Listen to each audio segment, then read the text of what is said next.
They're working on it. Maybe for 2020.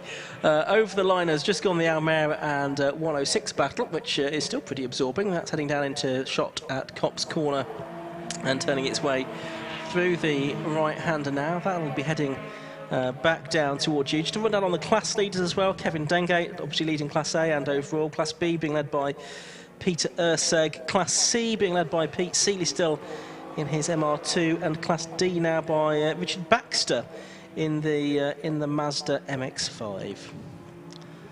The leader Kevin Dengate just goes past me now, and look to see whether he's still got this 10-second lead. 10.21 seconds it was at the beginning of the lap. 4 3/4 minutes of the race left to go. Warren Allen goes over the line now, and the gap is now 11.27 seconds. So 11.27 seconds for Warren Allen.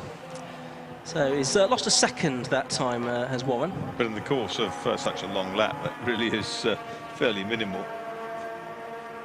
Yeah. Here comes Allen. He's got clear track now, and he should have probably down to somewhere like Club, I would think. Certainly the infield section, he will catch 1 or 2 cars. There's the Hobbs. Kempson's ahead of Urseg, but only by a couple of car lengths. Yeah, it was only 4 tenths between them as they crossed the line that time, so no doubt that has changed over. Kempton capable of lapping more than 3 seconds a lap faster than Urseg, so no surprise that he's been able to get through. So that's up into 5th place then from the back. Hugh Gurney up to 3rd from the back, so 2 really good drives that. Mixed fields to try and negotiate his way through, of course, their way through.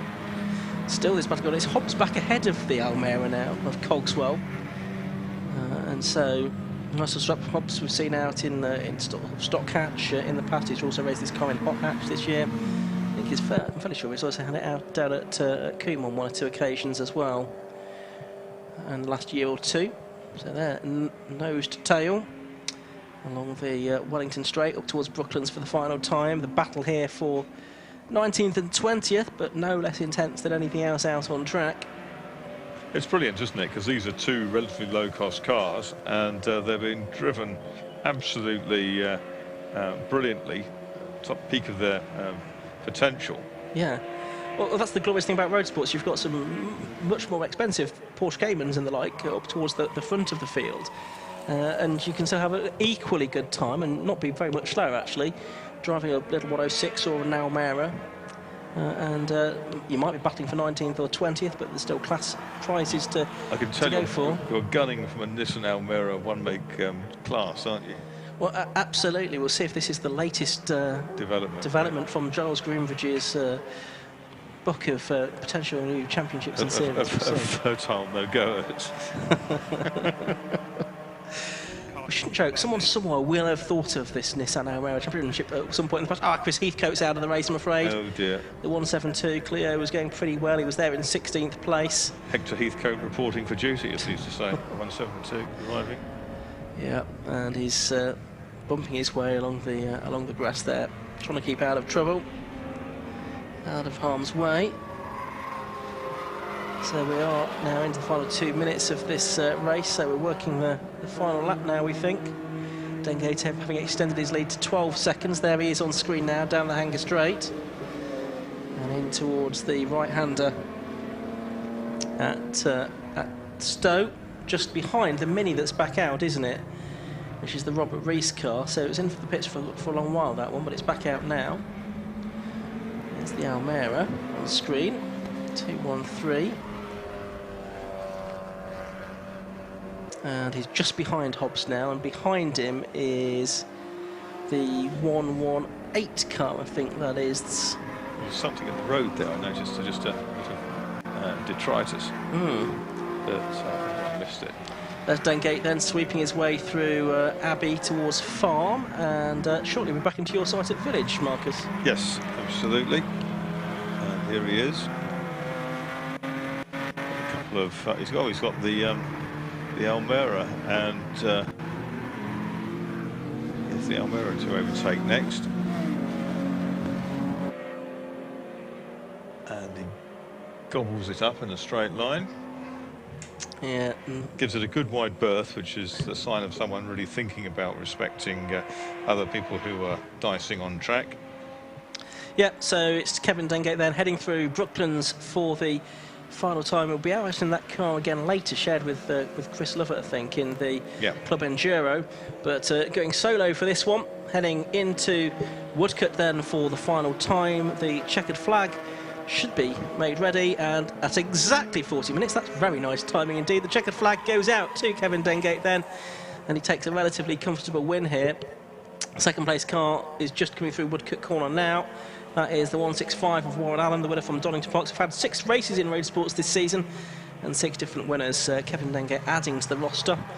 And he was just over, or just under 12 seconds behind Warren Allen. Who won the second one you talked about? It was Erseg, Cook, Allen, Price. The other one that's won this year, Matthew Weymouth, had a win at Croft. That was in the BMW M3. He's been our other winner this season. So, well, Chris Heathcote's made his way back round. He's just taken the checkered flag, actually. So, we've got the Clio fired up again. Hugh Gurney, number 91, has come through in 3rd place. Now, Nick Williamson, I think, should be 4th on the road, but then he's got this 36-second penalty that will be added to his time, which will drop him back a bit. We'll try and work out exactly how far. He's just heading his way through Luffield now, up to the line. He's got the MR2 of Pete Seeley just behind him on the road, but a lap down. All he can do, he can only lose 2 places to Kempton and Erseg, can't he? Everyone else is lapped. Yeah, that's right. So he comes through 4th, and he will, I think, eventually be classified 6th in the end. Kempton comes across the line now, 5th on the road in the number 11 car, only just ahead in the end of Class B winner Peter Erseg, less than a second between them as they cross the line. So Peter Erseg, number 9, wins Class B. Of course, he had that longer pit stop to take, which actually cost him a couple of positions on the road there. And then it will be everyone else is a lap down, isn't it? So the Ebden and Wells Caterham 7th, number 7, 8th to the McGloin and Bayliss Porsche, number 51, 9th to number 57, Jamie McHugh in the Porsche, and Josh Leake and Luke Adiella 10th in the 130 car. Class C will have been won by Pete Seeley in his MR2, and Class D by Richard Baxter in his Mark 1 MX5 as well. And as the cars continue to come through, just passing the line now is the number 22 MX5. That's Chris Fantana and Nick Ramsden's car. That takes the checkered flag in 22nd place. And the rest of them feed through, but an entertaining thrash for the drivers there. Kevin Dengate coming out on top. And for some of them, 1 or 2 of them, it is useful extra track time ahead of the Club Enduro later, particularly for Kevin Dengate. Unless you've actually worn it out over 40 minutes, it's going to break on the opening lap of the Club Enduro. There's always that possibility, isn't there? So I think now most of the cars have come through. Indeed, yep, I can see Kevin Dengate coming through on his slowing down lap now, about to head into the pit lane. So we'll hopefully hear from him. The conditions much nicer today, not only for the drivers, but also for the marshals. I'm really wondering how they managed to get their orange suits dried out overnight. Yeah, it's a good question, isn't it? Unless they must have been thoroughly drenched. Yeah, absolutely. It was a horrible day yesterday. I think we actually got away with it quite lightly at Silverstone because there's been some nasty flooding in some places. But yeah, it was not nice to be marshalling and not particularly nice to be racing in either for the Burkitt Relay, which was won, by the way, by the 3 Amigos on handicap and on scratch by the Breacle Racing Heroes at the 4th time of asking. Anyway, I can see that our race winner, Kevin Dengate, has now made his way down into the pit lane, and he'll hopefully be joined by some other podium finishers or class winners. And so we'll head down to pit lane now, and Lewis Beals. Thank you very much, Ian. Yep, Kevin Dengate from the Red Rascals. Competed yesterday in the 69th running of the Burkitt Relay race, but today he's missing the rear bumper. Kevin hopefully will still make the minimum weight of 1,200 kilos, which is displayed on his side window. And Kevin jumps out of his car very nicely, and he's taken his safety gear off, helmet and hands device, which are now mandatory in most of the cars anyway. Today we'll have a little word with Kevin if we don't get wet underneath here. Here's Kevin. Hi, Kevin. Oh, this is Kevin. Kevin and Reese. Kevin. Chris, sorry. Kevin, congratulations. Good victory. Yeah, I was really pleased actually. We've had a bit of a mare of a season. It's the first time the car, other than the Burkett yesterday, has actually finished a race. So in about 18 months, so absolutely delighted. Can't believe it. I might run without a bumper every time. Well, I have to say, you picked the two best events to get it to run reliably. Yeah, no, so we were really unlucky yesterday. We lost out to third place by, you know, a couple of tenths of a second yesterday. So this makes up for it, I think. So we are absolutely over the moon with that. Oh, Chris, good run. Yeah, car was faultless. Kevin set the pace from the beginning, got us the lead, and driver change went perfectly. And yeah, everything went perfect. Makes a change. Well, not much to say, but didn't start on pole. You had to make your way to the front. No, we started in the second row. At first, I thought I wasn't going to catch the Porsche in front. He seemed to have the legs on me, and I was thinking I should have put some new tyres on. But actually, as the tyres warmed up, I managed to get ahead of him. Okay, guys, thanks very much, and well, congratulations, and well done for the brilliant end of the year. Okay, guys, let's have a look. Who is next? Number 178, and here comes number 9. Our Class B winner, which is Peter. He's running up here very nicely. Well, congratulations, Peter, on your class victory. Thank you very much. It was a great race, actually. We had a lot of fun. Yeah, qualifying was a bit marginal. It was very slippery in qualifying. We only got pole on the last lap, but that really put down the marker, and when the race got head down, and it went well. That's good. That's good there. The Porsche running well? Yeah, really good. No problems at all. You know, once we got some tyre temperature in it, it ran really well. So had a bit of fun with the invitational BMWs in the end. Had a bit of a race, but it was good. I really enjoyed it. Lots of grip on the track? It got better, actually. You know, offline it was a little bit tricky. So when you're passing some of the Class C and D cars, you had to be a bit careful. But yeah, the track had gripped up nicely. Okay, thanks very much. Thank you. And our Class C victor. Car number 178, it's another Peter Seeley. So Peter, you've got a big smile on your face. Absolutely fantastic way to finish the season. I couldn't be happier. We had a technical problem with qualifying, so I could only get 3 laps in. The alternator belt went. Huge thanks to Dave Jacobs and Robin for the support. I wouldn't even be on the circuit if it wasn't for them. Absolutely thrilled to bits. Yeah, we were well down on the grid as a result of that, so had to fight through some traffic. But and we had a 5-second success penalty in the pits, so the whole thing, it came together. Well, that's great, and good to see a smile. So you're going to go into the winter weather all buoyed up for next year? Yeah, we've got a lot of work to do on the car. It's still overweight for class, so I've taken everything I can that's not needed out of it. So the next thing is to have a look at the engine, but if we can do that, I think we've got a very competitive car. It's just the driver has to do a little bit more work, I think, but on the progress of today, very happy. Well done, Pete. Thanks very much. Okay, and our last class winner, that's Class D, car number 68, Richard Baxter. Richard, fabulous. How are you? You all right? Yeah. Well, I'm well. Yeah, a bit warmer than it was yesterday, and much drier. Well, it's cleared up, hasn't it? I mean, it was treacherous in qualifying. It was really, really hard work. And we got the P1 by a couple of seconds, so I'm happy with that. And then the race. That's a mile round here. Yeah.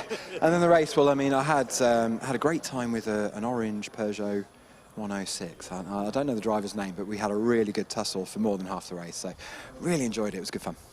So, good way to end the season? Mega way to end the season, yeah. And I'm definitely going to come back and do this again. I enjoyed it a lot. Well, it's great. Good to see you, and we hope to see you again next year. You will. Thank you very much. Well, there we go. There you go. That's the class winners. Obviously, 4 very happy class winners in the 2A Road Sports Series, and it's just coming up to our lunch break. We've got the Club Enduro next. Flick me pages on the my programme. We're just going to have a quick walk up and down the pit lane, see if we can find anybody to talk to from the Road Sports Series. Not sure we got him. Here's Carl. Carl, would you come and have a quick word with us, please? There we go. Look, Carl Swift. He's top man. He's just put an Endurance Financial Racing sticker in the appropriate place on the. On the TCR car, on the Seat. Hi, Carl. How you do? You had a good run yesterday, didn't you? Yeah, we had a great run. Yeah. So we dropped back to about 8th. I think I started about 8th, 10th, something like that, and managed to work up to 3rd. Dropped back in a few pit stops, and then all of a sudden we had a bit of luck with a couple of other teams, and then found some pace and clawed back up to 3rd. Well, you're becoming right Burkett as well as obviously an enduro club race. You won it last year. We won it outright last year, and then 2 years before that we won the Burkett race as well. Oh yeah. So, well, you're becoming all right. Everyone's going to be watching your handicap next time, aren't they? Well, we already had that this year. We already got shafted. We already got done by a couple of laps, I think. And so, how's it looking for later this afternoon? It's looking all right. We went out in qualifying, and up until the last lap that everyone else got, when the track was drying, we were about 6 seconds in front. So it's looking good for qualifying, but we've got quite a tall order. We need to win, get fastest lap, and the other competitors to finish a reasonable amount of way down. So it's a tall order. We're just going to do the best we can. Yeah. Overall victory is what you're aiming for, basically. Yeah, I mean, we've got to win it or bin it. That's it. Okay. Well, we don't want to bin it here. That's it. You have to go off a long way, don't you? But mind you, on the grass is still going to be really slippery from yesterday. So if anyone does take that great stuff, they're going to go a long way, aren't they? Yeah. Luckily, there's not much of it here, and there's a bit of tarmac after it, so it's not too bad at all. Okay. Best of luck, mate. Cheers. Let me go a little bit further up. We've got some nice cars. We're hoping we're going to find some of the lead competitors, but I can't. Here we go. We've got Dave is hunting out some competitors for us. We've got, not really sure who this is. He's Don, is he? Yeah, that's what, yes, I'm talking to. Hello? Who am I talking to? Andrew. Andrew. Lightstead. Yeah. Nervous? Not too nervous, really, because it's a little bit out of our hands what we do today. Our objective is to do the best we can, hopefully win the class. And then to win the overall championship, it's really in the hands of the racing gods and what happens in Class B, really. There's not anything more we can do to that, really. Well, that's a really good way to go racing, isn't it? I know it's when you got multi-class championships, you rely on other people to do your work for you. So all you can really do is your stuff. So I take it you just want to win your class. Yeah, we do. We've obviously done pretty well this year already, so we're fairly confident of that. I know the guys in the TWP MX5 have really stepped forward the second half of the season, so I think they'll give us a good run for our money, but the qualifying times are difficult to tell from. It was drying up all the time, and the person who set the last lap was slightly the fastest. Consistent, and yeah, there's a lot of good Class B cars out there today as well, so hopefully they will give Steve a fair run for his money, and well, yeah, time will tell. Okay, Andrew, and well, you know, we hope you have a really good run. Hope to see you on the podium at the end of the meeting, and possibly, you don't know, it may be a champion. The maths are very complicated, so until about half an hour afterwards, I don't think we'll know anyway, because there's just all the different configurations of results will mean. I don't know. I've tried to work out as many as I can, but yeah. Okay, good luck. Brilliant. Cheers now, we'll shake hands. And best of luck for the race. We move further up the grid. Is anyone else around? Some nice cars, isn't there? Nice cars taken to the grid in this. Let's go a little bit further up. Here's Dave. And we'll see who we got here, David? Steve Cheatham. Steve. All the pressure on you, is it? I don't know really. I'm 2 points clear, so I'd like to think there's no pressure on me. It's a tricky one really, because I'm not directly battling the guy who I'm up against in the championship. So, you know, all I can do is just go out and do what I've done all year, and you know, if the results come, they come. Well, that's exactly what Andrew was saying, the same thing. So the advantage is you with 2 points, but it's always a little bit tricky, isn't it, in a club championship, or a multi-class championship, shall I say. Will you have anyone on the pit wall to give you information? Yeah, my dad's on the radio. Unfortunately, it's only working one way at the moment, so he can talk to me, but I can't talk to him. So, yeah, we've got a few little issues, but it shouldn't be a problem, really. Well, so is it win or bust, or can you come second? Or I think if they win, I've got to win. I think there's a few scenarios. I think if they finish second, I've got to have third with fastest lap, I think. And if I don't finish, I think they've got to still get third, something like that. I've worked out the scenarios, but I'm trying not to think about them too much. I'm just going to go out and do, you know, like I said, just do what I've done all year, really. Well, Steve, you haven't done badly all year, so, you know, you're leading the championship, so good luck for the race this afternoon. We hope to see you down the podium, and who knows, you may well be champion. Fingers crossed. Thanks very much. Thank you. Whoa. We've got Luke and David. Luke, how's it going? Yeah, really good. We're obviously in big title fight at the moment, so it's literally whoever wins this weekend is pretty much going to win the Class A Championship. Well, so who are you up against? Joe Taylor? Yeah, Joe Taylor and then the boys in Area Motorsport in their TCR car. So, yeah, we've come to one of our favourite circuits. Obviously, it's pretty good for our car here. So, yeah, it's looking good. David, any pressure? Yeah, title sponsor, you know, is he going to put you under pressure?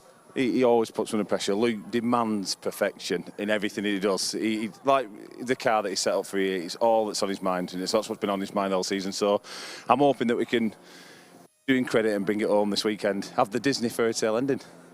Yeah. Not big. There's a bit of a difference in size. Yeah. So who starts? Is it easier if one starts and the other be able to adjust the seat, or what? Luke set up the car so it's easy to, he's put it on, like a movable seat that we can get in and out. And it works pretty well, doesn't it, when we actually change over. But yeah, there's a bit of a weight difference as well, so we always like to try and put me in at the end, on the lightest car, hopefully, try and balance out a bit. So he starts with all the fuel and you finish with less fuel? Yeah. That's right, yeah. Well, that sounds sensible to me, That goes for me. Anyway, best of luck for this afternoon, and yeah, fingers crossed it's going to be a great ending, isn't it? Thank you very much, yeah, can't wait. Thank you. Here we go, and pardon? Joe Taylor. Joe, how you doing, Joe? I can tell Joe Taylor. Yeah. And how you've got a bit of a task on there, haven't you? Well, I do come into the championship leading, which is a good thing. The problem is the points advantage is only very small, so I've got to see what these do with Rob Baker in Area Motorsport and the TCR car. Depends what those two do. If I come third, a solid third, I should be okay. But of course, we've got another car in contention. I'm fourth in quali, so it's all to play for everyone really. So it's good fun. Yeah, and obviously the season must have gone really well for you, and it's a cracking championship, isn't it? It's a very good championship. I mean, to be honest, when you say the season's gone very well for me, I think everyone in Class A has struggled this year with some reliability.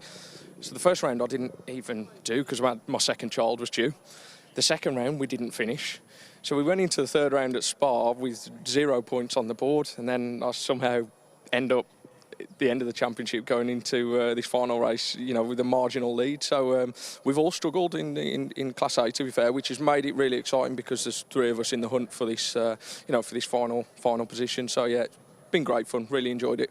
Oh, Joe, best of luck, and we hope to see you. But is it poignant to actually beat the title sponsor? I'm going to give it a good shot. Well, best of luck anyway. There we go. So there we go. They are the contenders for the Road Sports the Enduro Championship, which is should be off first after lunch. So in about 30 minutes' time, we'll be hopefully getting underway, and I think we're all due for a spot of lunch.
One. Well, welcome back to Silverstone and the 750 Motor Club meeting, the final meeting of the year for the 2019 season.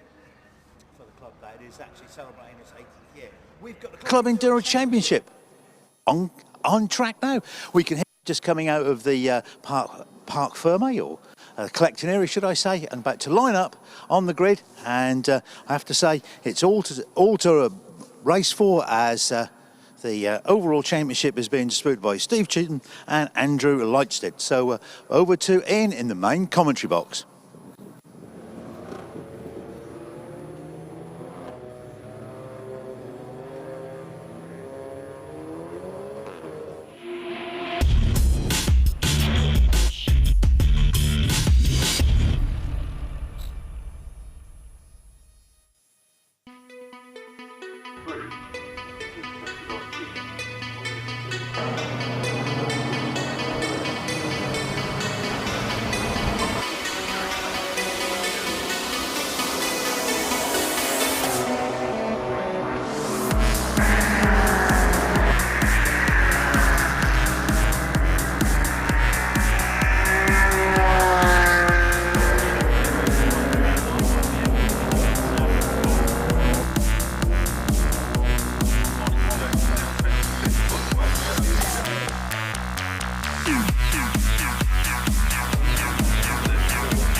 So the car's well on the way around the green flag lap ahead of the final Tagiwa Club Enduro Championship round of the season. We heard from some of the leading protagonists before the lunch break. Let me give you the grid. I'm afraid I don't yet have the information on who's starting all of these cars, but on the front row it is going to be the number 6 Carl Swift and Rob Baker Seat, and number 88 Mark Betts and Tim Gray in the BMW. Second row 33 Luke Sajikovsky and David Whitmore in the BMW. Joe Taylor number 77 in the Lotus. Third row 25 Darren Balls BMW, and 78 Kevin Dengate and Chris Lovett in the BMW, who won the road sports race before the lunch break. Row 4 it's 8 Rory Hines and Owen Fitzgerald, alongside the Wallace brothers, Matthew and Simon, number 55 in their Seat. Row 5, the championship leader and the first class B car, that's number 43, Steve Cheatham. Alongside him is number 82, Aid Wotton. Row 6, 83, Ben Salmon and Matt Maxted, alongside 118, Josh Tomlinson and Johnny McGregor. The 7th row, 46, Will Ashmore and Matty Taylor, alongside 719, Pip Hammond and Gavin Johnson. Row 8, 27, William Beach and Adam Morgan, alongside 136, Johnny Evans and Tom Barlow. The 9th row, 52, Steve Dolman and Paul Sherd, alongside 72, Andrew Winchester going solo. 73, John Monroe and Nick Dougal on the inside of row 10, alongside Andy Bailey and Luke Schlevitz in the Golf. Row 11, you've then got a few of the championship contenders, not qualified quite so well in their class. Andrew Lightstead and Imran Khan have got some work to do in their BMW, alongside number 16, Paul Huxley and John Gardner. Row 12 is 100, David Alexander, and 76, Michael Downey. Row 13, 68, Darren and James Kell in the Mazda MX-5, alongside the BMW of Robert Salisbury and Mike Dowd, number 331. Row 14, 44, Stuart Dayburn and David Trigg in the invitation class Ginetta, and 40, Ben Highland and Luca Hurst. Row 15, 210, Charlie Jark and Jay Dalgarno, alongside 51, Luke Handley. Row 16 is 36, Scott Ferguson and Stephen Andrew, alongside 36, Sam McKee and Adam Meeland. The rest of the grid I will not have time to give you, because the leading cars behind the safety car already heading through Luffield on this green flag rolling lap ahead of 2 hours of racing in the Tagiwa Club Enduro Championship. The safety car is peeling in, so we will get a start this time. They are 2x2 formation. And as I say, 2 hours ahead of us here on a glorious afternoon at Silverstone. On pole position, Carl Swift and Rob Baker, still with an outside chance of taking the Class A Championship if things go wrong for his rivals. The red lights are on. And they go out, and the race gets underway then. And it's a good start there by the Carl Swift and Rob Baker car from pole position then, as they're heading down towards Copse Corner for the first time. It looks like it is the Seat ahead. We still don't know who the start drivers are for this race, I'm afraid, but they're heading their way through Copse Corner for the first time and down towards Copse and Maggots for the down towards Maggots and Beckett's even for the first time. Yeah, down there with glints of blue off its spoiler at the front is that Seat ahead of the big BMW. In third already, by the looks of things, is Joe Taylor in the Lotus Exige. He's coming really strongly, and you can see on your screens that massive cars working their way through Chapel Curve onto the fastest part of the circuit, the Hangar Straight. And yes, there is Joe Taylor in third place. And another Seat is in behind. That's with the Wallaces. Coming along really strongly is one of the E36 M3s, and that looks like that plain white car in there among the Porsches. Hey guys, I can confirm it's Carl Swift who started the pole position car. Okay, that's one down. Oh, on the grass, one of the E46s got it stopped. That's the E92, in fact, isn't it? That's the Rob Salisbury car, that's gone off onto the grass. And Steve Cheatham's been off as well in the background. That was the black Boxster with the yellow trim. That was briefly off onto the grass at Vale as well. He's got back on, well, not the grass, but onto the runoff area. Kind of involved in that sort of in that incident, wasn't it? Really? Yeah. But he's not lost too much. He was fastest in Class B in qualifying, so he's done what he needs to do. And one of them off there on the left-hand side of the circuit, just trying to see who tattered. That is. I'm just wondering, was that the Lightstone Khan BMW? It's the 83 car. That's the Matt Maxstad and Ben Salmon car that went so well in the class last time out at Snetterton 2 weeks ago. They're rivals, aren't they, of the championship protagonists? Yeah, of Steve Cheatham and other Class B cars. That's a little bit easier then, possibly, for Steve Cheatham. As the battles down the order of the leaders already coming through Luffield Corner to complete the first lap of the race then. And it is Carl Swift out in front, and he's pulling away in that area. Motorsport Seat from in second place. The 33 car, Luke Sedgwickowski and David Whitmore. Joe Taylor, of course, going solo in third place. And those two teams, those two cars, second and third on track, are doing battle for the Class A championship. They're out of contention for the overall thing. There is the Graunch number 83 car of Ben Salmon and Matt Maxted. It was a Class B winner last time out. Both sides of the car are damaged. The right-hand side quite badly at the front. But through they go. Top three are through, chased by the Wallace brothers Seat as well.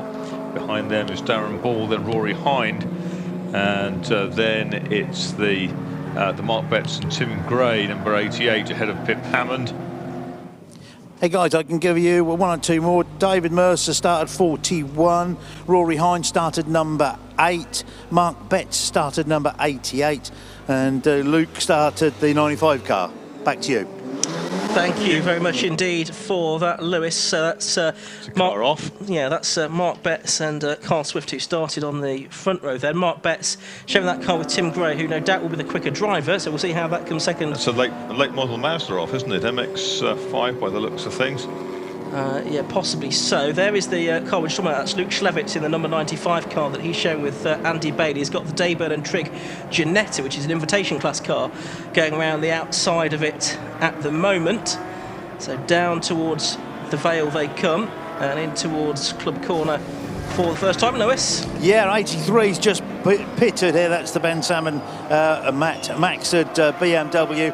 It's got a lot of damage on the front right-hand side. So that's pulled straight into the pits. And we've got the safety car boards now out, and you can see out the full course yellow sign on the live stream as well. So clearly there's a car stranded in a dangerous position. So a very early safety car. I think may well be that. It's a silver, I think, MX-5, a modern one. Which looks like it's in the firing line at one of the corners. Okay, we'll see if we can pick that up on the stream again. There is the 44 Ginetta of Dayburn and Trigg going through. But Carl Swift comes through and he sees the safety car boards, so hopefully the safety car will be ready at the end of the pit lane, waiting to pick them up. So just 2 laps down. Carl Swift, of course, has done the best lap of the race at 2:20.67. And into the pits early comes car number 8. And this is Rory Hind, who started that car. Now, you would think this is not to make their stop just yet and hand over to Owen Fitzgerald already. But that car is in. Possibly, if Lewis is around, he can go and find out what's going on. Lewis?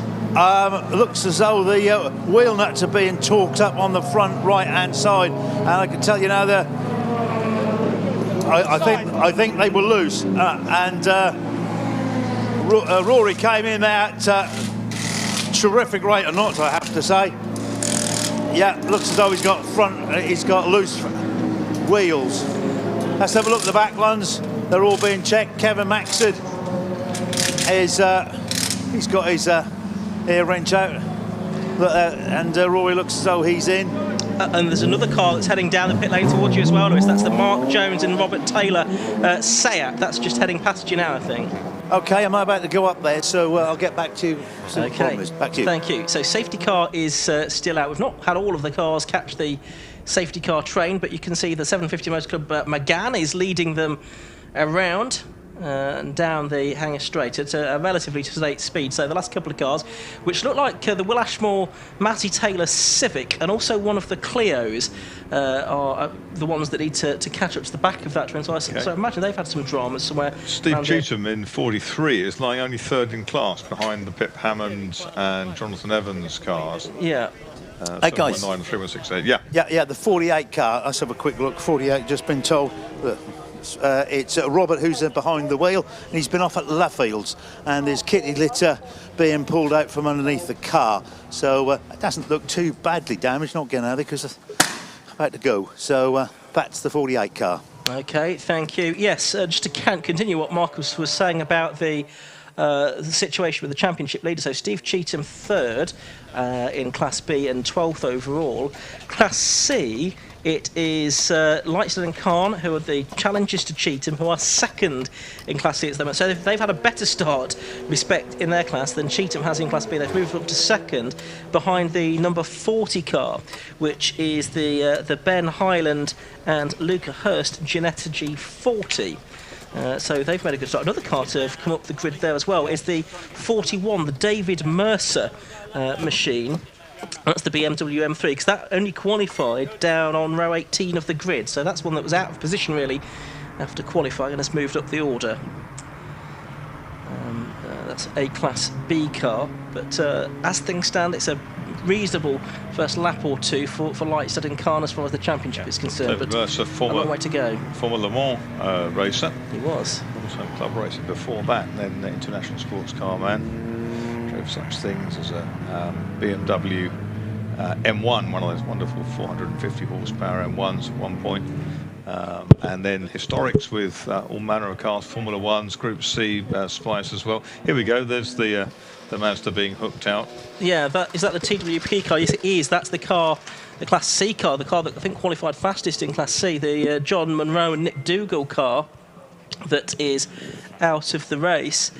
And it looks to me as if that is, well, it's been dragged back onto the track, so will it be able to continue? The safety car is just coming up behind it, so they'll have certainly lost at least a couple of laps. Now, is the Mazda going to go around, or is it going to go into the pit lane? It's going to cut across into the pit lane, by the looks of it. Ian, Lewis. just to update you on the 27 car, which started by Adam Morgan. Thank you. They came straight in to serve their pro driver penalty. So by the looks of it, he's probably tagged on the back of the grid, and really that penalty probably has been nullified. Right, I'm a bit puzzled because the safety car has just let the leaders go past it.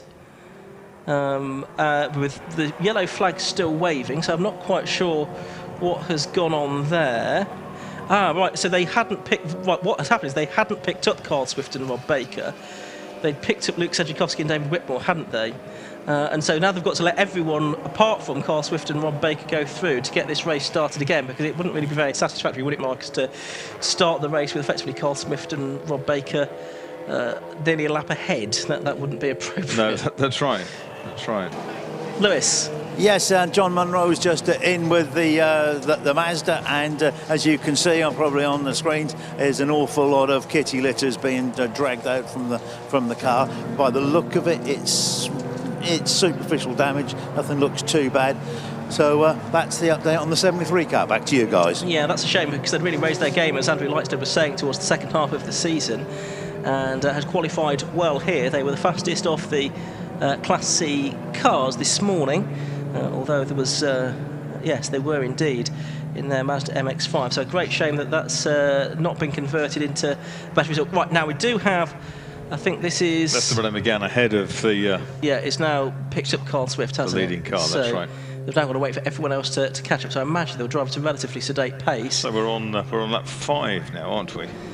We are, yes, for the leader, and only the leader at the moment. Yeah, that's right. The... bizarre, isn't it? Yeah, it's just that I imagine, I didn't see it, the safety car would have been deployed just too late to pick up the first car, and it did pick up the second car. So that's needed to be sorted out. So the rest of them have got a hair around. The second and third place cars, Sedgwickowski and Taylor, are just middle of the way down the Wellington Straight now. Okay, and that is they're down the hangover towards Stowe, aren't they, at the moment? Yes, they're arriving at Stowe, but the problem is that the slowest cars in the field doing their own thing are a long way back, because they're still coming into my sight after Abbey. Yeah, and they're probably thinking, well, they're doing the right thing by slowing down under the safety car, which is sort of right, but you are also supposed to keep in pace with the car in front as well. Exactly. The Munro Mazda has continued, by the way. I've just seen it go around. Okay, so that's back out of the pit lane then. Yeah, so that's going to have lost probably, I don't know, 2-3 laps. Probably more than that, maybe 3 or 4. By the time we get this race going again. It's a great looking thing, isn't it? The Seat, festooned with aerodynamic bits and bobs, plenty of downforce, and quick old bit of kit. Yep, so the rest of the field sort of heading through, trying to catch up with the leaders. That's the 88 car being started by Mark Betts. He started his racing career in the RGB Sports 1000 Championship, but this year has been sampling what other kind of motorbike engined racing, the F1000 Championship, which has been new to the 750 Motor Club bill this year. And he is being partnered today by Tim Gray, who's won the low-cost championship with the 750 Motor Club, RGB Sports 1000. He's won Bike Sports, one of the very best exponents of club racing around. But we've not seen much of him this season, so it'll be good to see him back out for race 2. There's that 331 car, which is the Rob Salisbury and Mike Dowd BMW E92 M3 going through. Oh, there's 2 eras of Seat, aren't there? Yes. Behind the pace car. Yes, one of them is the one that has been in the pits, which is the Jones car. The Jones car, yeah. It's the one with the orange stripe on it. Yeah, so that's there as well. So that's sort of a lap down, effectively. Oh, now it looks like the next cars are possibly getting close to catching up. Where are they now at the moment? It looks like they're just sitting through Village, Marcus, and the loop with you.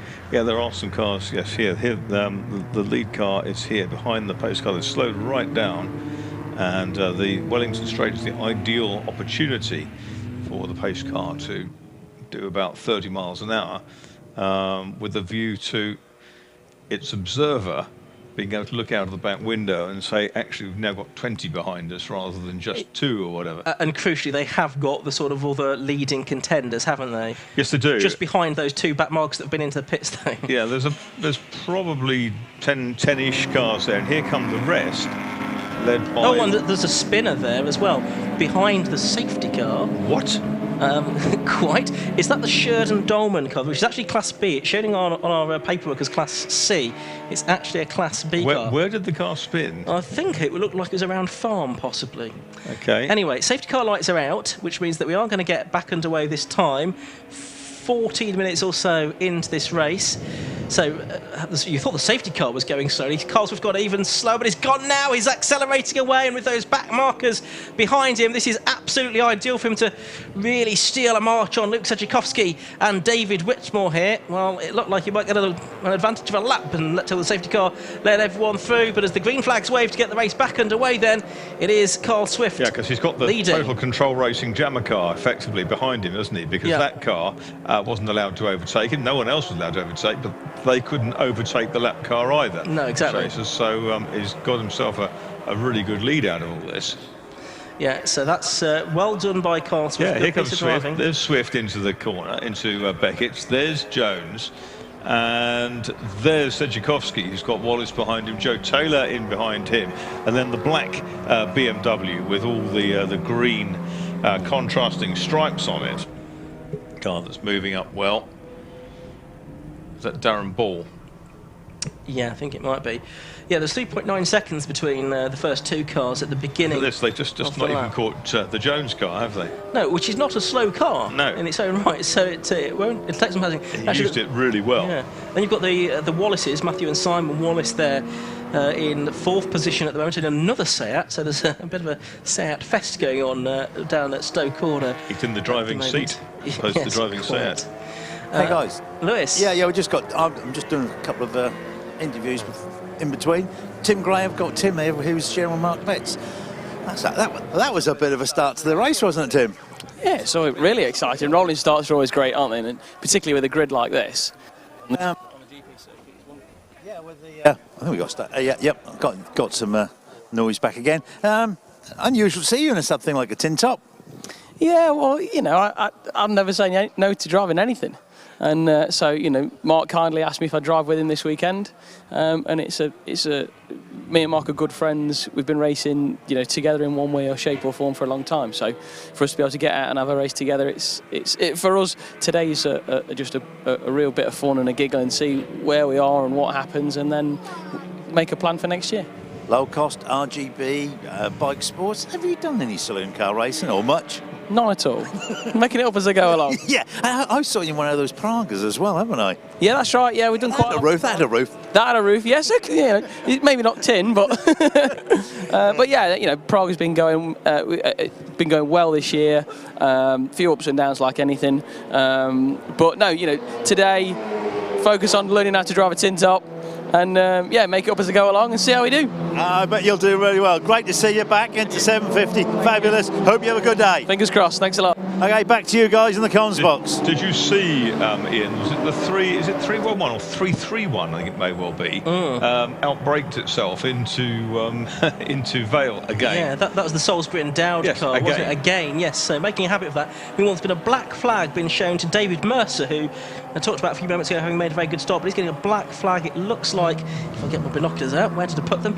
He's got a stop-go penalty for some reason. So yeah, David Mercer having to come in. Well, that's an infringement under the safety car, possibly. I'm speculating, but that's about all it could be at this stage of the race. And the car not having made a pit stop as yet. So the lead for Carl Swift over Luke Sedzukovsky and David Whitmore pretty much doubled on that first lap running again. 6.3 seconds it now is. But look at this. This is a good scrap going on screen now. A huge spin ahead. That's the Jones Seat's gone round at Stowe. Massive spin, but now continues. Yeah, but the battle that was just going past there was Wallace and Taylor, and I think it was Taylor that had made up a position in the Lotus, and that could be crucial as far as the championship is concerned. There's an M3 battle. That's between the Kevin Dengate and Chris Lovett car, and also Mark Betts as well. But there you can see, Joe Taylor now is ahead of the Wallace brothers in the Seat, so he's gone up into third position and now is just one place behind Sedzukovsky and Whitmore, which is pretty important as far as the Class A championship is concerned, because Taylor has a slight advantage coming into this race. He can't afford to give too much away to the car in front. Lewis, have you got more news? No, possibly not yet, so Marcus, back down to you. Yeah, leader's just gone through past me, and Carl Swift is tearing clear of the field. There's great battling. Look at that, MX-5 on the inside, the 93 car, and one of the Lotuses. And they're different speeds through the corner at different points, aren't they? I think their overall speeds through the corner are much the same, but the Mazda got back through again. Meanwhile, I'm just looking out of my window at what's going on for Class A, and I reckon that Joe Taylor is now eating into the advantage of Luke Sedzukovsky and David Whitmore. There's 1.8 seconds between them at the end of the previous lap. Let's have a look now. It's actually gone out by 2 tenths. It's about 2 seconds now. So Sedzukovsky and Whitmore just edging away from Joe Taylor there in third position. It's Steve Cheetham in his Boxster. I think for the moment he's still third in Class They're close, aren't B. they? No, he's second now. He's second because the Evans car, he's past the Evans car. That's dropped back. He's 1.7 seconds behind the Pip Hammond Gavin Johnson Porsche, which I suspect is being started by Pip Hammond. Yeah, the car with that very confusing sign writing on the door. Yeah, so there's Sejikowski and Whitmore, then Joe Taylor, then behind you've got the Matt Wallace car with Darren Ball going down the inside in the BMW M3. That's for 4th position, and he's done that absolutely well down the straight, but then the set looks to be better on the brakes, but no, he can't make it through into Stowe Corner. So Ball there, who drives solo for the 2 hours, is up into 4th place. That looks like the BMW of David Mercer has now come in to serve its penalty as well, Lewis. Yes, you're absolutely right. It's David behind the wheel. I did check earlier. I think I might have probably told you. Yeah, he's been a naughty boy, passing under yellow flags. It's quite easy to find, isn't it, on the timing screens these days? So he's in the headmaster's naughty boy spot. Back to you. Yeah, so he's got to wait for a period of time, I think 30 seconds there, before he's released back out into the race. There you can see the 76 car of David Downing, one of the other Porsche Boxsters in this race. And who's that? One of the BMW's group on the inside. That's the car that's going back in after its early pit stop, back up the field. That's the number 8 car of Hines and Fitzgerald. It's now running, well, it was 20th at the start of the lap, and I think it's now 16th because Michael Downey was 16th at the beginning of the lap. There you can see the Ginetta. That's the Dave Bell and Trick car, but just behind it now is Pip Hammond in that Porsche Boxster. See what I mean about the number on that car? Yeah. It looks like it's probably sort of 85 or something like that. That massive RS on the door is absolutely ridiculous. Well, that's for RS Connect, the championship sponsors. We're hearing great numbers this weekend. Yeah, it's brilliant to see, but it just is out of place on the door. It looks like it should be a race number. It does a little bit, doesn't it? The 719 on the rear quarter, as is often the case. RS Connect have brought their big truck Titan 2 this weekend, and that helps to promote STEM subjects, so science, technology, engineering, to youngsters, to students. So it's good to see that big truck here this weekend, and hopefully that's getting a lot of interest here at Silverstone. We are 8 laps into this race now.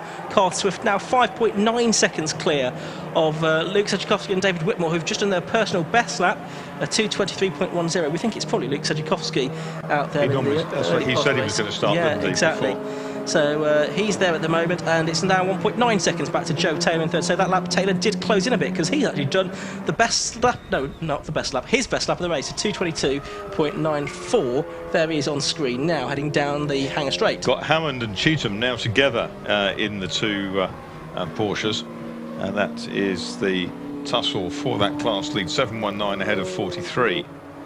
And not far behind them, Jonathan Evans in 136. So that's class 1, 2, 3 all together within about 1.3 seconds of each other.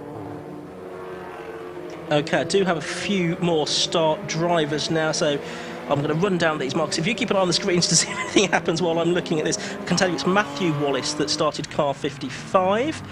It is Matt Maxted that started car 83, which was early into the pits. It was Johnny McGregor that started car 118. Pip Hammond, as we suspected, car 719. Tom Barlow started 136. Johnny Evans, if I can find his car, started 136. John Evans started 136. It's Matty Taylor that started 46, I beg your pardon. Steve Dolman started car 52. We said that the 73 car was started by John Munro already. So we'd already passed that information on to you. Andrew Lightstead had started the 79 car. Paul Huxley had started car 16. And I will tell you some more in a moment. Yeah, where is Lightstead running? He is running at the moment in 24th position and second in class, more importantly. Yeah. He's got 2 cars at about 10 seconds between himself and the class-leading Ginetta number 40. I do have some more start drivers for you as well. So it was Darren Kell starting car 68, Ben Hyland starting car 40, Charlie Dark starting car 210. Where were we?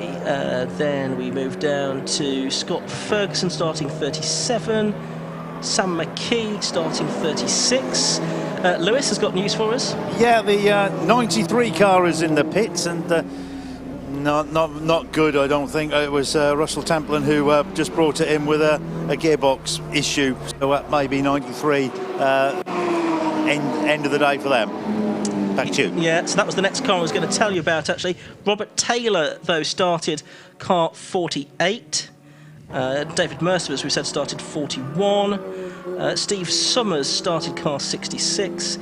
Charlie Sharp started car 67. I think we're nearly there now. And the only other one I've got to give you is Carl Cavers started car 152. Did you give us one for 44? 44. If you did, I didn't notice it. Let's have a look. Dave Bernard and Trig. I'm just having a look once again at my various bits of information that have been sent across to me. Find it on the... Steve Cheetham now leads his class, by the way. Points leader.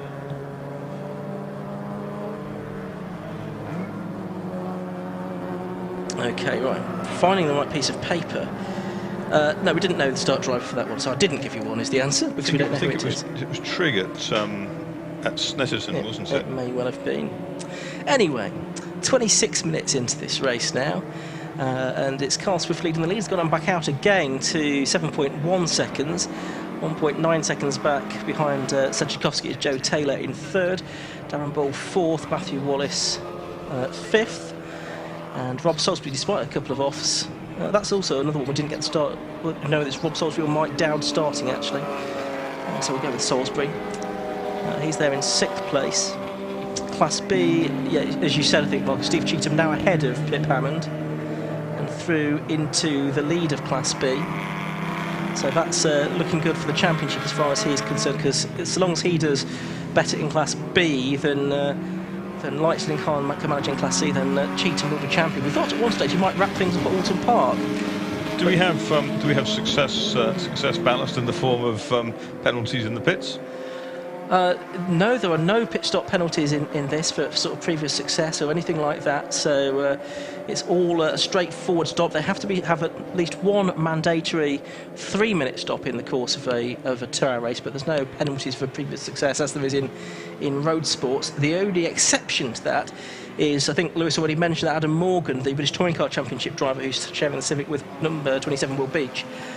He has to serve an extra stop-and-go penalty, which he's already done during the course of this race, so he's got that out of the way. Yeah, that's very early on. That's exactly what Marcus Clutton had to do at Snetterton, wasn't it, in the Porsche, which he shared with Michael Price, but that's not here today.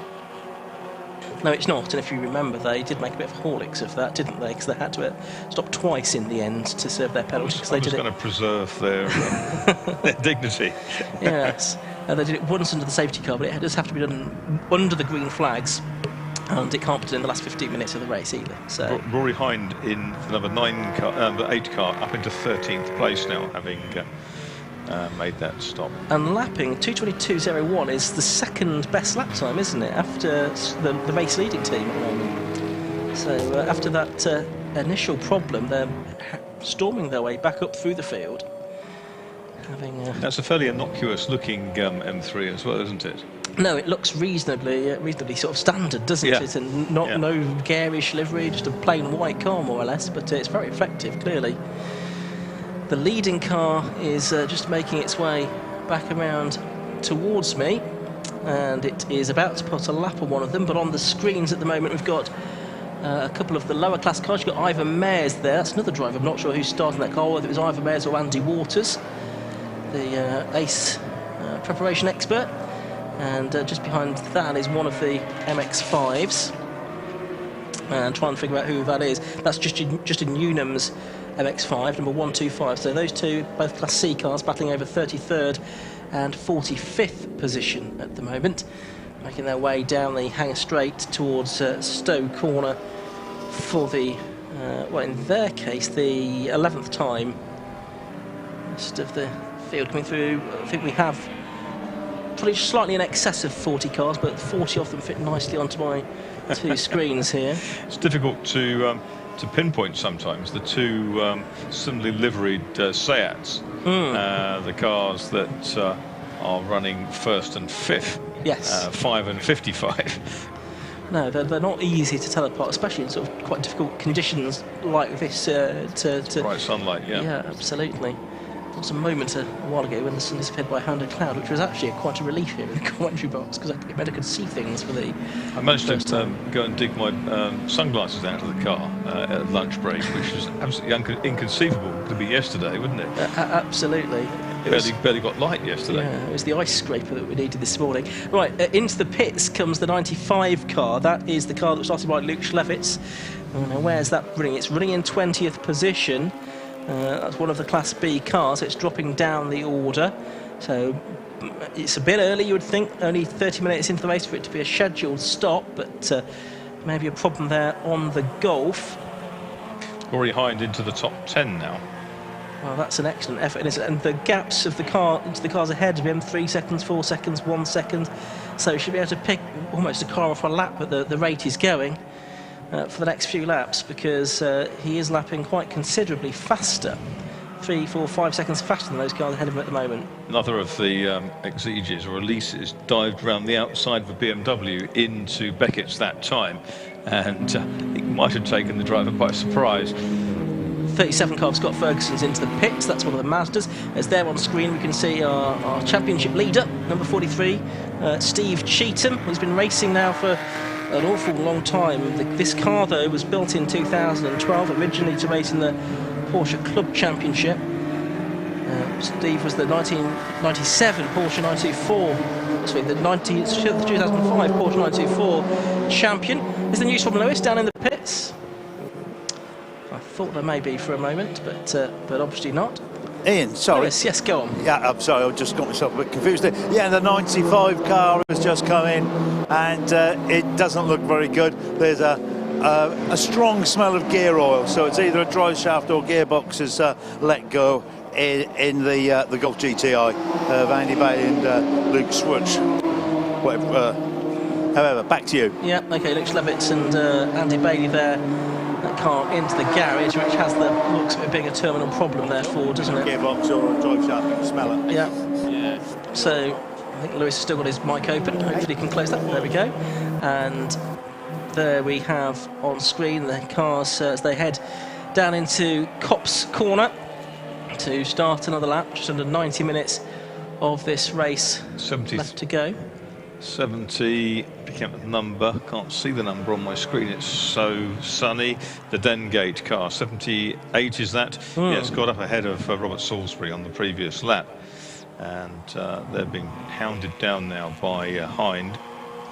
Yeah, absolutely. Hind really flying, isn't he? Having started that car. Well, started that car and then had an early pit stop during that safety car. I suppose the safety car did help him out a little bit from that point of view. As we watch the battle for second and third, because again I think Joe Taylor is catching the Luke Sejikowski BMW. There's 2.5 seconds between them at the beginning of this lap, and it looks to be less than that now. And there's Darren Ball as well, and Darren Ball only 1 3/4 seconds behind Joe Taylor as well, and lapping faster than him at the moment too. So there we are, second, third and fourth on the road, all in a line as they head down the Wellington Straight into Brooklands for the 13th time in this race. You wonder whether the over the course of the race, the Exige being lighter and perhaps better balanced than the BMW might use its tyres less. Possibly so. Therefore be a more stable platform over the course of 2 hours. Could well be, Lewis. Yeah, the 37 cars now being pushed into the garage. You can probably see on the TV screens. Scott Ferguson was the driver, and the supercharger belt has broken. OK, so that's what's happened to Scott Ferguson. Great shame for him and his co-driver, Stephen Andrew, to be out of the race, unless they can do anything about that, but probably not for the remaining part of this race. So there's second, third and fourth. Once again, they're heading through Chapel Curve there and onto the Hanger Straight down towards Stowe Corner. Well, there will be at any moment now. Ooh, that was wide out of Chapel for Joe Taylor. He's trying to carry every ounce of speed he can to try to match Luke Sejikowski, the Jaguar BMW. He did do his personal best lap on the last lap, did Taylor, 2:22.42. which was more than a second faster than the Sedzikowski car on that lap. So he's eating into the advantage. And now traffic just starts to come into play because they have got back markers ahead, as you can see there, up at Club Corner. And so this traffic will start to certainly have an impact on this race. Joe Taylor, of course, in that number 77 car, already been a winner at Silverstone this year on the international circuit, though, so that's the part of the circuit he's racing on now. He owns a Fat Joe marketing agency, and last season he won 26 races in the 2018 Lotus Cup. That was his first season of racing, so still only in his second year, and he's going pretty well. Fat Joe marketing agency, that trips off the tongue, doesn't it? It obviously does what he does very well, because he can go racing, and gives a very good account of himself. It's just him and a couple of buddies prepare the car, and this time he's closer to Sedzikowski as Darren Ball got mired in traffic. Yeah, including I think the Ivor Mayer's BMW, wasn't it? Yeah, which he's just gone past now. So Ball is a bit further back. That gives Taylor some respite as they make their way through Luffield once again. This is lap 14 now of the race. A couple more cars into the pits. One of them is that 88, possibly? No, I don't think it can have been 8. Try and work out what number that was. But also we saw one of the BMWs go in as well. I'm sure Lewis can find out what's gone on there in a moment. As certainly Taylor now has got the gap down to 3/4 of a second, Sedzikowski, and into the pits. It's 89 who just came in with the I think it was a Mazda, isn't it? It was, and yeah. we're waiting, we're looking at the, I can't see the number on the door, the Just Doors UK car. Number 11 is on the windows. You can't see the number on the door. So 118. I'll get there in a minute. It's on the window. And 118 was started by Johnny McGregor. It's Josh Tomlinson who's hopefully going to jump in. Let's have a quick look on the side. Yes, that looks like that's the case. Anyway, back to you. Okay, so yes, it's indeed the Mazda that's gone in, the RX-8. I think that's the first time we've seen that car out this season. It runs an RX-7 turbo engine, that car, I believe. What, a twin rotor one? Yeah, I believe so. A 13B. Over the line goes the 16 car, which is the Huxley and Gardner car, but we're watching Taylor on screen, so it was 3/4 of a second the gap to Sedzikowski a moment ago. Let's try and have a look at it now. Well, it's not much more than that, is it, as they head into Abbey Curve once again.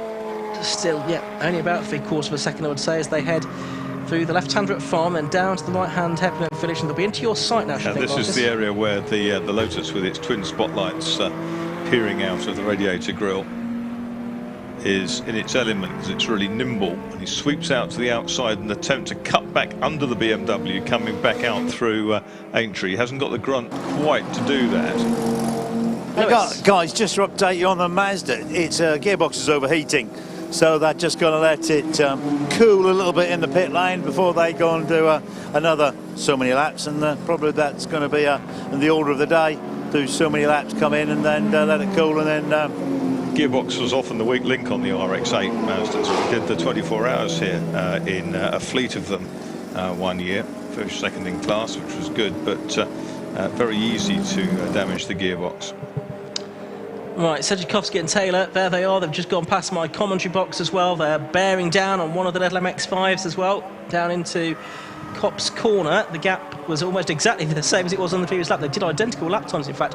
Both of them their personal best as well, 2:22.07. So these two really spurring one another along. So there is one Elise, but then in the background there's the Exige there, the Elise, I should say, of Joe Taylor, and he's right with the BMW now as they head down the Hanger Straight, or they will hang down the Hanger Straight in just a moment, negotiating their way through the final left-hand chapel. A better run through there that time from Joe Taylor, and it comes out consequently a little closer to the BM. The BM's lapping another M3 that's ahead of it. You can see it's got a little bit more grunt in a straight line. It breaks the toe of the Lotus Exige.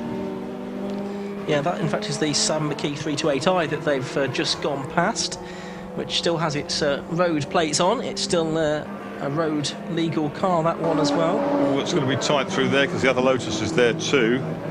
Lewis has got news though. Yeah, I got 189. I got Dean Cook it out. Dean, let's have a quick chat. What's happened to the TVR? Well, the clutch has got. I think it's on its way out, so I brought it in to give Andy a go, really. Oh, so yeah, just got to do a driver change. So yeah, it looks as though he's saying the clutch is gone. They're just having a little mess around with the car. So maybe Andy Race may get a few laps in like when the clutch is cooled down. Back to you. Thanks, Lewis. That's the TVR that's started towards the back. First time I've seen that car out this season as well. This trip onto the Grand Prix circuit has tended out 1 or 2 different cars here this weekend. Yeah, it's quite an opportunity, isn't it? Yeah, it's not that common an opportunity to race on the Grand Prix circuit. Originally, this meeting should have run on the national circuit in June. A 2-day meeting with a few more Formula represented as well, but it's been condensed down to this 1-day finale here. And we've still got this great fight going on, and it's not only for second and third in the race, it's also very significant for the Class A Championship as well, because it's the 2 drivers, or the 2 teams, that are vying for the Class A Championship. It's slight advantage to Joe Taylor in the Championship, but it would be really seal things for him if he could get ahead of Sedzikowski and Whitmore, who complete another lap there. Oh, they're a very balanced partnership, Sedzikowski and Whitmore. I'd say they're one of the more even driver pairings out there. Looks that way. Yeah, has been all season.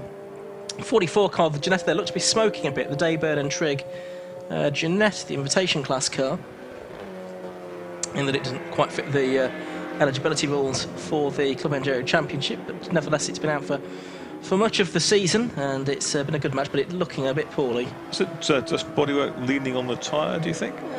I'm not quite sure. The smoke now doesn't look like it. I'm not so sure. We'll see. Anyway, I suspect that will be into the pits before much longer. That's the Dayburn and Trigg Ginetta. We're on lap 17 now of this race. Best lap still set on the first flying lap was a 2:20.67 for Carl Swift. Steve Cheetham has just gone past my window. Let's just check how he's doing. He's still leading Class B. He's a reasonable distance clear now of Pip Hammond, 4 seconds clear of him in Class B. And just checking on Class C, well, it's still Highlands and Hurst that lead in their Ginetta from Lightslink on second. So as things stand, the Championship heading the way of Greater Manchester and Steve Cheetham in particular. Isn't that where the Cheetham's Music School is in Manchester? I've no idea. I think it is. Right. Very famous music school. Well, the Ginetta continues on. Yeah, it does. They've got each side of another BMW down the Hangar Straight, those 2. Yeah, and he's just behind the Hind and Fitzgerald car, which is sort of levelled off now in about 8th position, hasn't it? Yeah, it's not quite catching that 331 car at Salisbury. There's 311 in your programmes. Yeah, but getting there. The 100 car comes past me. That's the David Alexander Lotus running in 18th position. And we've got the 67 Sharp and Sharp car out there as well, just going past me. Andrew Sharp and Charlie Sharp in their Porsche 968. It's the Ginetta that we see on screen at the moment, still merrily smoking away in whatever way, shape or form. Yeah, it's getting worse. It is, isn't it? And it's more consistent now, the smoke. Yeah, it certainly is. Meanwhile, the second and third place battle comes past me, and that time through the gap has come down by 600ths. The Ginetta is for the pits, I would think. Okay, well, let's hope it's not putting anything slippery down on the circuit. Well, I think it's quite likely that it is, but because it's, I couldn't see the back of the car for smoke that time. He's keeping up with Rory Hines. As you say, dropped back from that little battle between Dengate and the Salisbury car, which are running absolutely together. Okay. Yes, indeed they are. They've just gone past my commentary box window now, and Salisbury is going to have a look on the inside into Cops Corner, but he can't make it through. I think it's very likely that the driver of the TVR can smell the oil smoke. The Ginetta, but the Ginetta, sorry. Yes, they had a TVR, didn't they? They did. Dayburn and Trigg. They did, which they've run in parked up all the categories. So there's that battle we were just talking about. That's just gone through shot. Then you've got the 8th place car of Hind. He goes through, and there is that Ginetta, which last time through, it still did a 2:27 lap time. Well, that's a couple of seconds off its best. So it's still setting a reasonable pace. relatively quiet over at my end of the circuit at the moment. As we watch that Ginetta head down the international pit straight, down the hangar straight, I should say. Steve Cheatham's now leading Class B now up to 5.2 seconds over Pip Hammond. And then the next Class B car's another 12 seconds behind, the Johnny Evans Porsche. And then the other class with Lightstead? Yeah, no change there really. So 21st is still the car that was started by Ben Highland, number 40. And then 25th is car 79, Lightstead and Khan. And if I add the cumulative gaps up, it's about 28 seconds or so between them. So as things stand, it's very much advantage Steve Cheatham. As we work through the 90th lap now, the leaders have gone on to Carl Swift and Rob Baker, doing every bit they can to try and snatch the championship at the end. They've won the previous 2 rounds at Alton Park and Snetterton, having switched this Seat for the Alton Park meeting. The Honda with which they started the year bizarrely wasn't proving too reliable, unfortunately, and so not really doing the job for them. And they've been in this car all season, what I think would be strong bets, not only for the Class A Championship, but also possibly the overall championship as well, because this Seat really is doing the trick for them this weekend and for the last few meetings in this category. Yeah, Cheatham has really shaken Hammond off, hasn't he? Yeah, you can see Cheatham there just in the back of shot. You can see the Ginetta, and then it's Cheatham, the next car through, actually. And he's then got about 5 or 6 seconds back to Pip Hammond next door. Both of them in Porsche Boxsters, of course. And yeah, there is the Ginetta's going into the pits there now. So the Ginetta's into the pit lane. So we'll see if we can find out what's going on to that.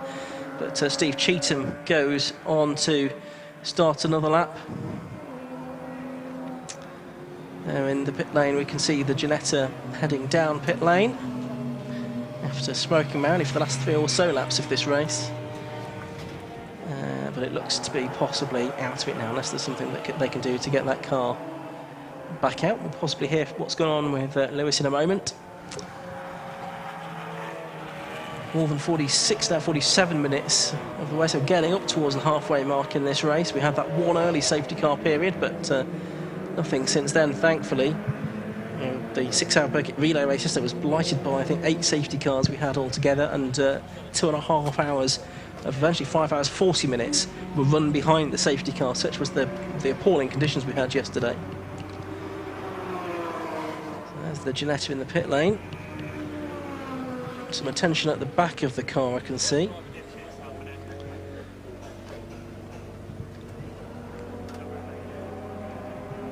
And another car into pits as well is the race leading car is into the pits as well now. That is number 6. So Carl Swift, 47 minutes into this race, it's into pit stops. Now, I think this is a car that can probably go for a full distance without necessarily needing to refuel, but this, what I would imagine, is going to be their mandatory 3-minute stop. We'll see if we can pick up what's going on in that in a moment. It's a little bit earlier than I expected to see the car in, to be honest with you, Marcus. Well, what have we run? We've got an hour and 11 minutes to go. Yes, yep. 11:12 to go. Hey guys, I'm down here with the 44 driver, Stuart Dayburn. Yeah. My arms aren't long enough for my eyesight. Stuart, what's the problem with the Ginetta? There's something wrong with the near side rear. It's smoking away. I thought it was just the tyre, but looking at things now, it could be a bit more serious than that. But we're going to have a look at it and see whether we can get it back together again. All right, Stuart, and best of luck, and you know, fingers crossed for you. And let's have a look. Who's your teammate? Dave Trigg. Yeah, Dave Trigg. Hope go well. Okay, cheers. Thank you very much. And we'll make our way back down the other end of the pit lane, because I think it's one of the TCR cars. Back to you. Yeah, it's the race leading car, Lewis. It's Carl Swift who's come in. So it'll be Rob Baker who will take the car over for the second part of the race. Also in now is 88, so that's Mark Betts. So he's going to hand over to Tim Gray. So he's going to be from 10th position. Be interesting to see how far Tim Gray can get that car up the order in the second half of the race, Marcus. Yeah, very much so. Yeah, so Mark Betts in to hand over to Tim Gray, who's not got that much experience of this kind of racing, but he's quick whatever he gets in, as we heard from him earlier on. Mighty quick. There is that driver change going on now. So it's a 3 minute mandated stop, which will drop the a lap and a half-ish round here, won't it?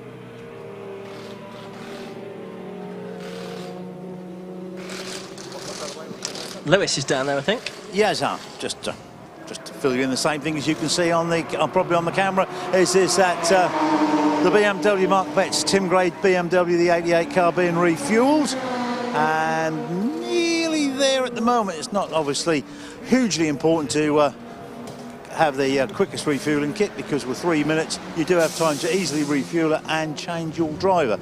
I think they've I think the Swift Baker car's had a wheel change as well, hasn't it? I'm looking at Dave nodding his head, but he's not doing much. So I think they've had a wheel change. Anyway, to you guys. Okay, continue to watch the refueling gig on the Tim Gray Motorsport BMW M3, which he's about to get into. Once the refueling has been completed, the drivers can't be in the car while the refueling is taking place, for safety reasons, of course. So we've had just under now 50 minutes now of this race have gone by, so we are getting towards that point where there will be a number of pit stops, and this is probably where a number of teams will be sort of getting an itchy feeling. Is there going to be a safety car that comes out maybe, which might be an opportune moment to make a pit stop if there is one? BMW, no, it's the black Mazda that's crawling back, the RX-8, going very slowly, driver now taking it to the left-hand side of the Wellington Straight to try and stay off the racing line. That's probably that gearbox issue has probably reared its head again. Yeah. Let's see if we can go back down to Lewis. Yeah, guys, we've got Carl Swift there. Carl, you know, you started off like a scolded cat. Yeah, I just want to try and make as much gap up as I could, and then when the safety car came out and they missed picking me up, I thought we were on for a win there, but they managed to let everyone through and then hold me up at 20 mile an hour for a lap, so I paid for their mistake. Well, never mind, but anyway, it's fair is fair. Yeah. Car going well?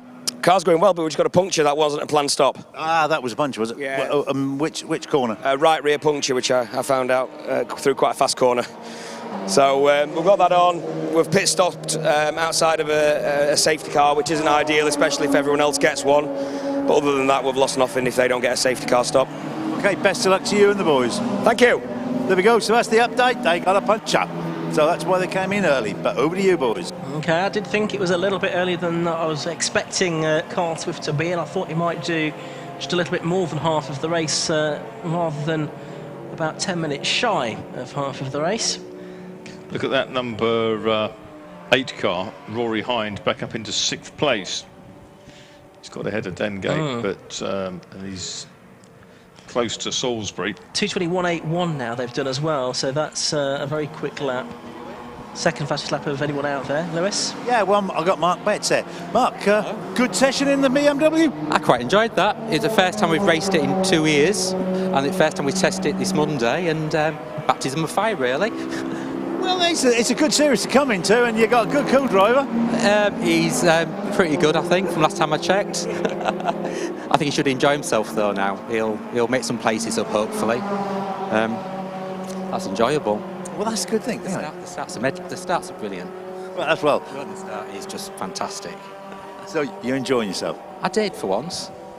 Which is unusual. Well, that's what you do it for. Anyway, congratulations. Well, hope all goes well, and take your hand. Thank you. Mark really enjoyed his session, and back to you guys while I go and have a look at the Mazda up here. Okay, I suspect the Mazda's not in best of shape, unfortunately. So the Swift and Baker car is back out there then, now with Rob Baker at the wheel, and they are 23rd, having made their stop, a lap and change down from the new leaders then, Luke Szyakowski and David Whitmore. Luke Szyakowski out in the car at the moment, and he's now extended his lead in recent laps 2.37 seconds over Joe Taylor, number 77. Third is number 25, Darren Ball.